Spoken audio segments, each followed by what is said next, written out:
All right, so this is the solution to the rock, paper, scissors game, and I'm going to just kind of build this with you. So this week is mostly going to be this solution, and then talking a little bit more about adding some more complex features to your application, and then some time to actually design your final apps.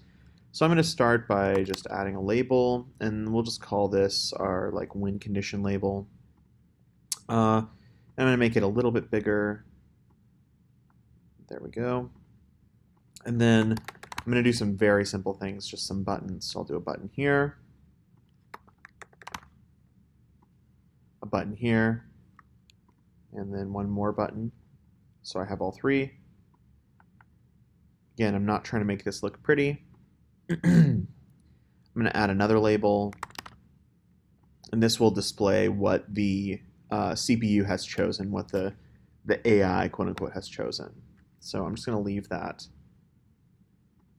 blank. Actually, you know what? I'll say their choice, and then we'll have one that says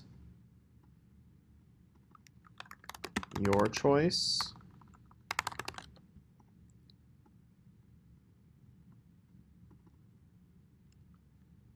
This will just be blank,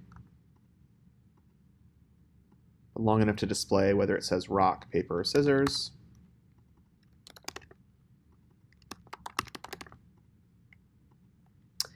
And I'll go ahead and duplicate that for their choice as well.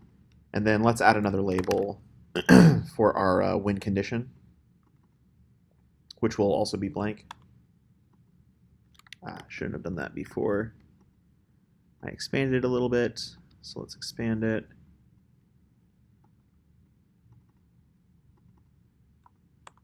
Okay. All right, let's incorporate all of these into our code. I'm trying to work pretty quickly so that this isn't an insanely long video. So this will be an outlet, and I'll call this win label. Call this your label. Their label. So we have your label, win label, their label. And then let's add these as actions. So we're going to have a rock,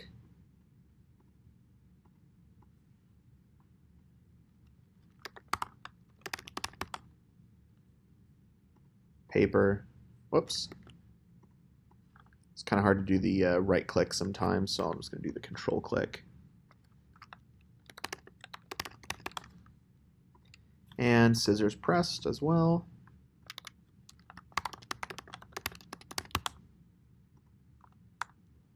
All right, so we have three functions: rock pressed, paper pressed, scissors pressed. And just to make this a little bit easier to write, I'm going to do one called win check. I'll write my own function called win check that I might feed some arguments to later, but for now I'll just leave it like this. So let's go ahead and jump into this. So when the rock is pressed, a couple things are going to happen. First, our label is going to change. So we'll say your label dot text equals rock. Let's do the same thing with these.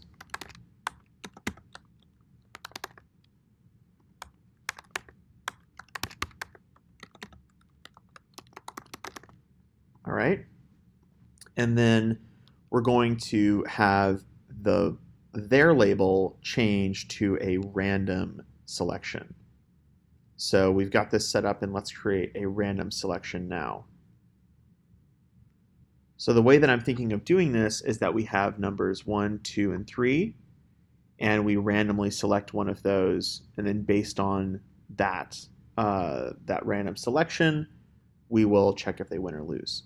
So, or actually, first we'll just display their label. So let's go ahead and create a variable outside of all of this. I'm going to call this their choice, and it'll be an int. And by default, let's just set it to 0.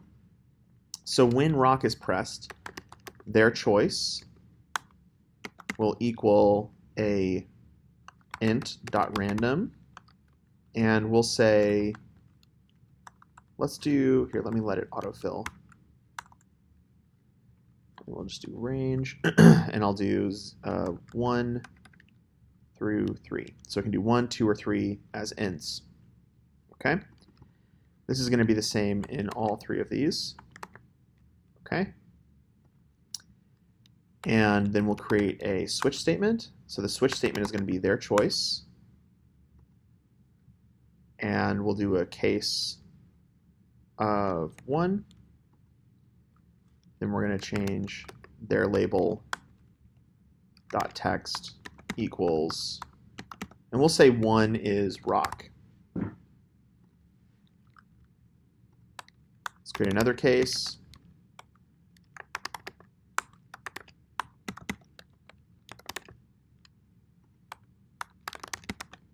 And we'll do another case.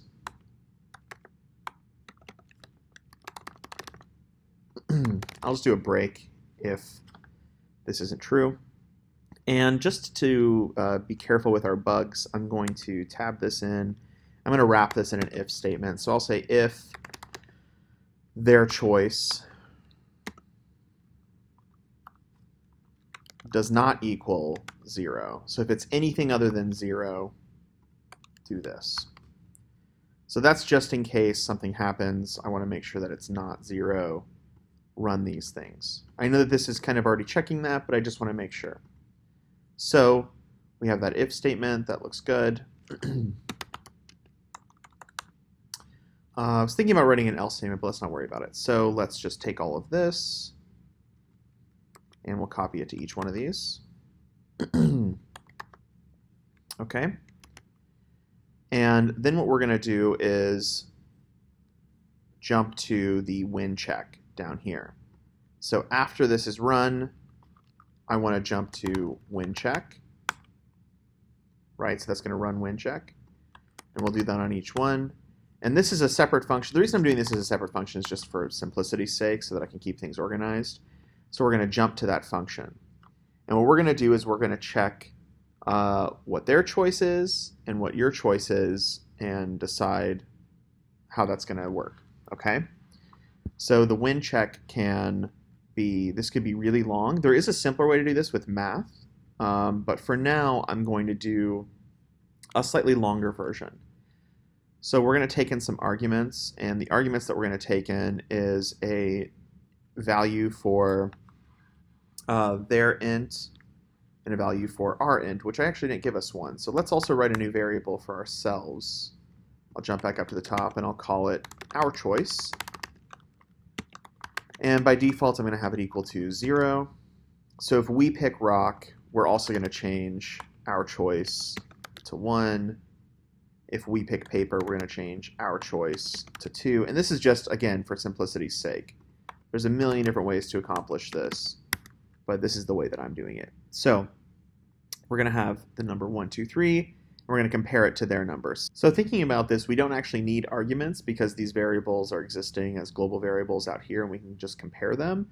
But if we wanted to, we could write some arguments for like our choice, their choice, and put those in the arguments field. Let's not do that just for the sake of time. I'll just jump to comparing these within this. So we'll say if our choice equals, remember double equals, 1, and their choice equals 1. Let's say this. We'll start with a tie. If our choice is equivalent to their choice, right? If they're both the same number, so if they picked paper, which is 2, and we picked paper, which is 2, go ahead and print out they won in that label. What did I call that label? When label. So when label dot text equals tie. All right, so this is our tie condition. If our choice is equal to 1 and their choice, oops, that's their label, is equal to 2, so if they're paper and we are rock, right? So we picked rock, they picked paper, we lost.